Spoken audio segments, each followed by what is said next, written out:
Hello everyone, this is Dino Chris from Prehistoric Facts, and so this is Prehistoric Facts special episode number 187. We're going to be talking about a marine reptile, and that marine reptile is Tanystropheus. And so this is an artist rendition of what Tanystropheus possibly looked like. Beautiful art right here. I love this. I love this art right here. It's pretty nice. And so some information about Tanystropheus. The name means long-necked one in Greek. Its length is 20 feet or 6 meters. Weight is 300 pounds. Lived 220 to 215 million years ago in the late Triassic period. And fossils are found mostly in Europe and was described by Meyer in 1852. So yeah, it's been around for a long time. And so here we have a map of Europe on the left right here. And so Tanystropheus fossils are going to be found mostly in Italy, and some fossils have been found in, say, like in Poland, right here. So Italy, Poland, some other countries around here too. Even like like this tiny country right here, that orange country right there, is Switzerland. Or Switzerland is this green country right here. I'm sorry. And so Austria maybe, but mostly in southern Europe is where you're finding a lot of Tanystropheus fossils. And so yeah, and uh, and then you got the size chart right here compared to an average human or average woman here. And so yeah, so this is actually a pretty decent size for a marine reptile.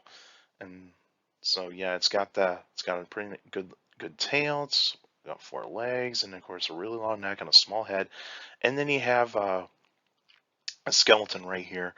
I believe there are some complete specimens out there, but I'm pretty sure some of them there's some that are complete, but probably there are some ones that are not complete. But yeah, the neck vertebrae are the ones that are to be looked at the most in terms of Tanystropheus. And so for more information about Tanystropheus, it belongs to its own family group, the Tanystrophiidae. So its own family group. Characteristics of Tanystropheus is a 9-foot long neck. That is basically some of the largest Tanystropheus specimens that have been found.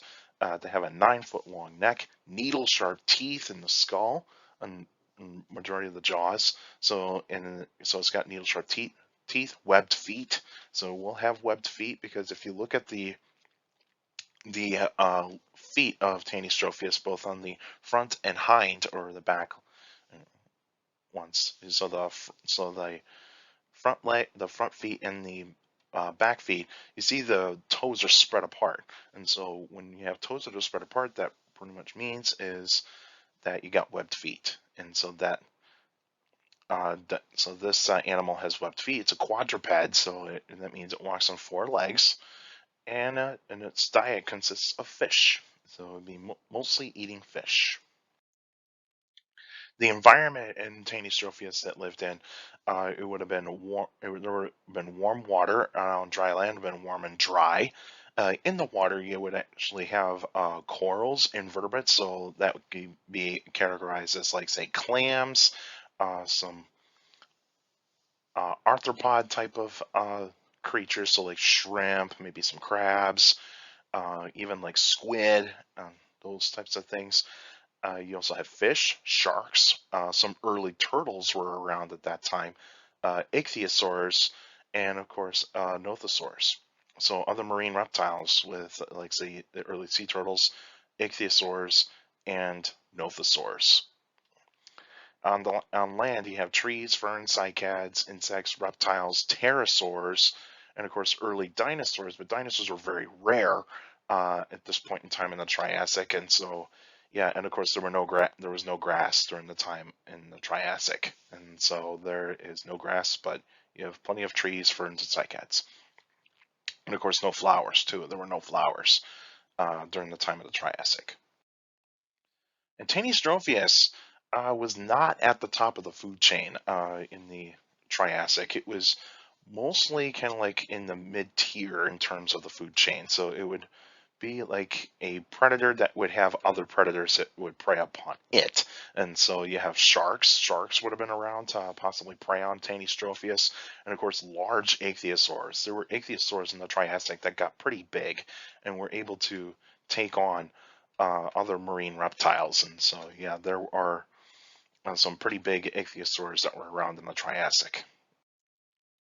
The extinction of Tanystropheus is mostly due to climate change, and the climate was starting to change a little bit during the time of the when Tanystropheus went extinct. So its prey disappeared. So some of the fish that it relied upon was disappearing, and of course new predators were coming in. So like ichthyosaurs were becoming the more dominant marine reptile at that point in time in the late Triassic, and of course. Um, some of the nothosaurs were already changing. And so the nothosaurs were starting to change, and some of these reptiles would ultimately turn into the classic um, marine reptiles that we get to see in the Jurassic. So, like, say, the plesiosaurs. The plesiosaurs would have started showing up in the latter parts of the Triassic and the early parts of the Jurassic. And so, yeah, so Tanystropheus got outcompeted by other types of predators in the oceans. And so here is a computerized model of what the Triassic looked like. And so this was a giant supercontinent called Pangaea. And so where Europe is, so Tanystropheus in southern Europe would have been right around here. And so you can see that red circle right there where you can see where Tanystropheus was mostly living in. There's some Tanystropheus that would have been living in this bay area right here too. So yeah, and where Tanystropheus was pretty much where the shores were probably expanding a little bit and or otherwise getting spread further apart. As the When you get closer to the end of the Triassic, around 205 million years ago, that's where the big extinction event happened in the Triassic, the Triassic-Jurassic extinction, and that caused a whole slew of animals to go extinct, mostly some reptiles. But the dinosaurs survived, and other types of marine reptiles survived, so like the ichthyosaurs and the new coming plesiosaurs, that sort of thing. And so, yeah, so Tanystropheus was pretty much all competed, and that's where, yeah, so that's just where the areas of where Tanystropheus fossils have been found. So the next episode is on April 28th, 2022, and there'll be a Q&A episode. So if you got any questions about dinosaurs or any other prehistoric life, feel free to email me at dinochrist71@gmail.com, or go on my Facebook page, Prehistoric Facts with Dino Like the page, you actually post your questions in the comment section. Please put them in the comment section. Don't put them on messengers for private conversations. And so, yeah, please make sure you put your questions in the comment section. And also for YouTubers out there, like the video, subscribe to the channel. So yeah, and also share the videos, share the channel to anybody that is interested in dinosaurs and other prehistoric life.